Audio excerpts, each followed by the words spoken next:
મારા વાલા પ્રિયો, તમે કેમ છો? તમે સારા છો ને? પરમેશ્વર ઈસુ ખ્રિસ્ત તમારા પ્રત્યે ખૂબ જ ચિંતિત છે અને પ્રેમાળ છે. શેના વિશે ચિંતા કરે છે જાણો છો? તે આપણા આત્મા વિશે ચિંતા કરે છે. શું આપણી અંદર આત્મા નથી? આપણે હૃદય કહીએ છીએ ને? હૃદય એ નથી જે લોહી પંપ કરતા અંગ તરીકે જાણીએ છીએ.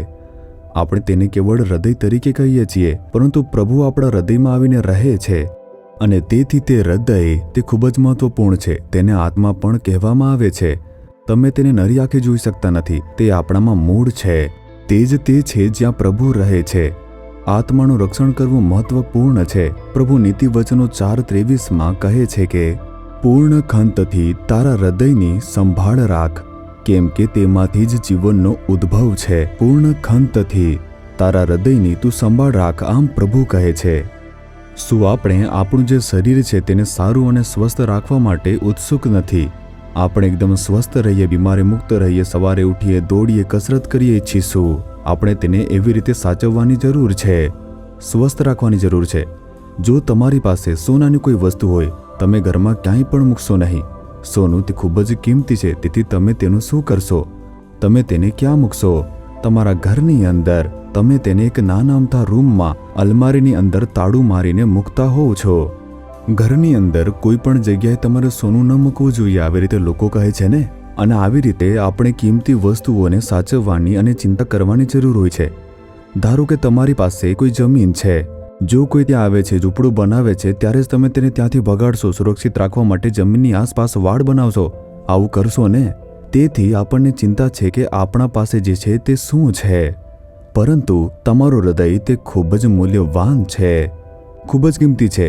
અને એટલા જ માટે આપણે આપણા હૃદયને સંપૂર્ણ ખંતથી સુરક્ષિત રાખવું જોઈએ. આમ પ્રભુ કહે છે, તમારા હૃદયને સંપૂર્ણ ખંતથી સાચવીને રાખો. હૃદય જે છે તે બધી વસ્તુઓ કરતાં કપટી છે, અત્યંત દુષ્ટ છે. આમ બાઇબલ ચેતવણી આપે છે. શેતાન આપણા હૃદયમાં ડાઘ લગાવવા માટે અને તેમાં પ્રવેશવાનો પ્રયાસ કરે છે. જો આત્મા નામનું જે હૃદય છે, જો તે કલંકિત થઈ જાય, આપણે પ્રભુ સાથેનો સંબંધ ગુમાવીશું.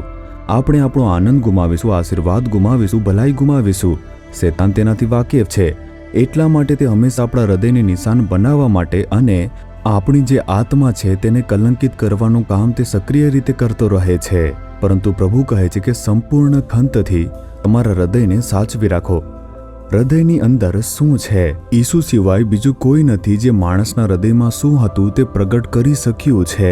જો તમે માર્ક 7મો અધ્યાય તેની 21મી કલમથી આગળ વાંચો, માણસના અંદરથી એટલે કે માણસોના હૃદયમાંથી ભૂંડા વિચારો નીકળે છે, એટલે છીનાડા, ચોરીઓ, હત્યાઓ, વ્યભિચારો, લોભ, દુષ્ટતા, કપટ, કામાના તૂરપણું, અદેખાઈ, નિંદા, અભિમાન, મૂર્ખપણું, આ બધું જ માણસના હૃદયમાંથી નીકળે છે.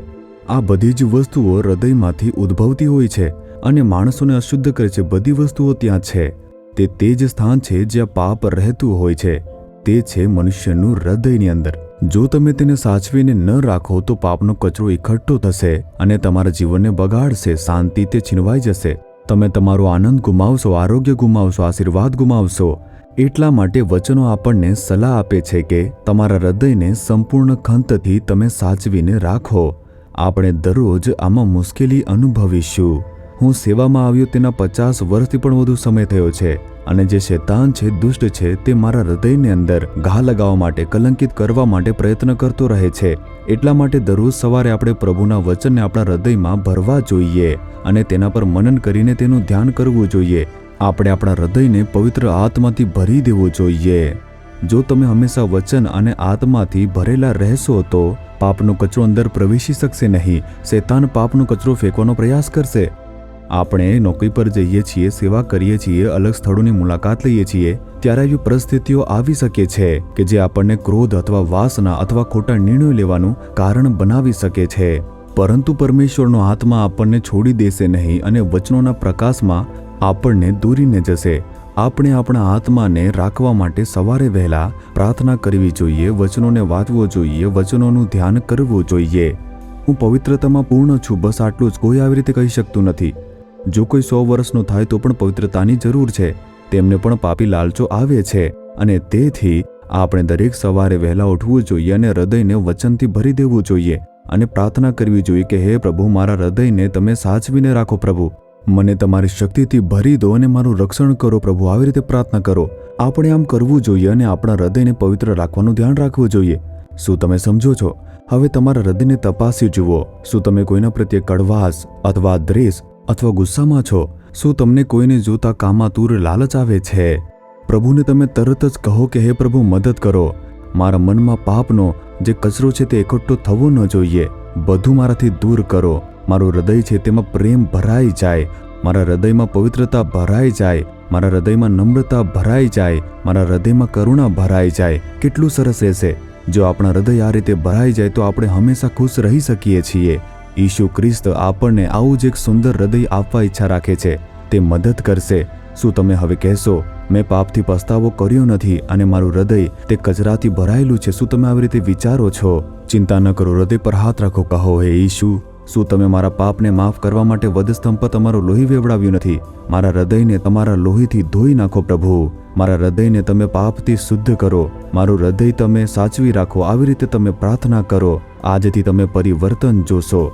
તે આવશે ને તમારી અંદર વાસ કરશે. જો પવિત્ર પ્રભુ તે અંદર આવશે, પાપ અંદર રહેશે નહીં. તે જેમ અંદર આવ્યું તેમ દૂર થશે. તેથી હવે તમે પ્રભુને કહો, હે ઈસુ, મારા હૃદયમાં તમે આવો. મારા હૃદયને તમારા લોહીથી ધોઈ નાખો. તેને પવિત્ર કરો. મને મારા હૃદયને સંપૂર્ણ ખંતથી સાચવવાની કૃપા તમે આપી દો પ્રભુ. મારા હૃદયને પાપથી રંગાવા ન દો. પાપનો કચરો ત્યાં એકઠો થવા ન દો. મને પાપથી બચાવીને રાખો. મને આ દિવસે અને દરરોજ પવિત્ર રાખો. ઈશુના નામમાં આમેન, આમેન.